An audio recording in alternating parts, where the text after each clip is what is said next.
A Phoenix woman waits behind bars, accused of stalking and threatening a man. On Thursday, Jacqueline Ades gave a jailhouse interview, insisting she wanted to talk with the media. Some are questioning whether she was mentally fit and why this interview was allowed to happen. The First Amendment plays a big part in why this interview took place. Ades wanted to talk, and it's not up to the Maricopa County Sheriff's Office if she is or isn't well enough to do so. On her intake forms, the box next to mentally disturbed was checked, and yet she was still able to talk with the media for 20 minutes on Thursday. "I want to apologize, because no one could be more sorry," Ades said in the interview. It was an apology surrounded by a diatribe of strange and confusing comments. She talked about how mathematical equations led her to Arizona, referencing Einstein and his theory of relativity. "I felt that I met my soulmate and everything was just the way it was.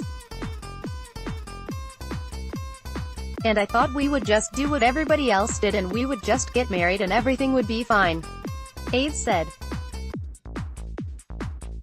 Other comments were equally baffling. "So how was an interview like this allowed to happen? One would think there would be a mechanism in place to stop that sort of activity," said defensive attorney Mike Black.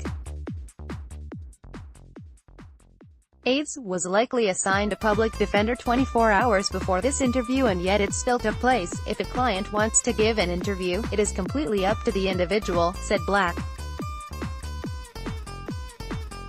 According to Black, even if her attorney told MCSO not to allow a jailhouse interview, it wouldn't have mattered. MCSO released a statement in part that reads, "In all circumstances, MCSO does its best to balance First Amendment rights with factors that would lawfully prohibit access to media. MCSO procedures require all individuals to undergo a medical screening conducted by the Maricopa County Correctional Health Services." As for Ades, she was open to talking about her feelings and beliefs, but not the case itself. "Federal law does not allow medical details to be released, so all we know about Ades' health is what was on the court paperwork. We can verify, however, that if a person is not considered a threat to themselves or others, they could be allowed to speak. It's then up to the media to decide whether or not to hear them." Copyright 2018 KPNX.